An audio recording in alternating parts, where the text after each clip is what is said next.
Bonjour, j'espère que vous allez bien, j'espère que vous avez passé une bonne semaine. Et pour la terminer en beauté, je vous emmène en amour, évidemment, et en philosophie, comme de temps en temps. Et là, je vous emmène ou je vous ramène avec Platon, dans le banquet de Platon. Et cette fois-ci, on va se concentrer sur le mythe évoqué par Socrate qui dit citer Diotime, avec qui il a eu une conversation autour de nombre de questions, et notamment de la naissance d'Eros, l'amour. Et il va nous retracer les origines d'Eros, et du coup, ce qui en fait sa nature. Et dans ce récit, l'amour est quelque chose d'assez inconstant, d'assez volatile, parce qu'il est fils de Peña, qui est la pauvreté, l'indigence, et de Poros, qui est plutôt un dieu de la richesse, de l'opulence, et qui est lui-même fils d'un dieu de la sagesse.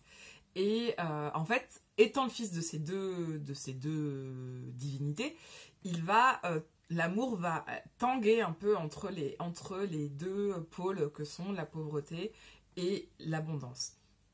Et du coup, c'est ça que Platon va nous retracer. Ça en fait pas une définition follement amoureuse de l'amour, pour être tout à fait honnête, mais en tout cas pas dans le passage que je vais vous lire, mais en fait cette inconstance, ce besoin toujours renouvelé de tendre vers l'abondance, de tendre vers le beau, vers la beauté, fait que l'amour c'est aussi quelque chose qui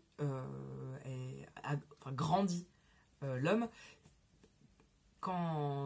Seulement si on porte son amour vers les bonnes choses, selon notre grand Platon, donc le beau, le bien, les idées en fait, et pas seulement vers les beaux corps. Mais je vous retrace quand même la naissance de l'amour et sa nature.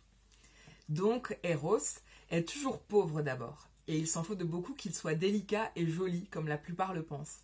Il est au contraire rude et malpropre, va-nu-pieds et sans gîte, couchant toujours par terre et sur la dure, dormant en plein air, au seuil des portes et sur les routes. Bref, il tient de la nature de sa mère, Peña, de vivre en une éternelle indigence. D'un autre côté, de par le naturel de son père, il est toujours en quête de ce qui est beau et bon. Il est courageux, hardi, persévérant, pourchasseur étonnant, toujours en train de tramer quelques ruses, désireux de savoir et ingénieux pour apprendre, philosophant toute sa vie, merveilleux ensorceleur, magicien et sophiste. Il n'est par lui-même ni mortel, ni immortel. Dans le même jour, il fleurit et vit tant qu'il est dans l'abondance. Il meurt lorsqu'il est satisfait, puis il renaît grâce au naturel qu'il tient de son père.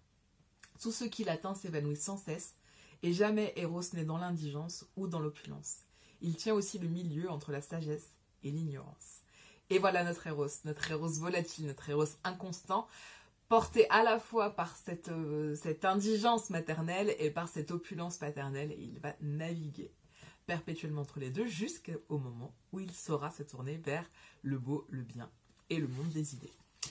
Sur ce, je vous souhaite un très bon week-end, amusez-vous bien, aimez-vous, dites aux gens que vous les aimez, c'est important, et moi je vous retrouve dans 15 jours pour une nouvelle lecture.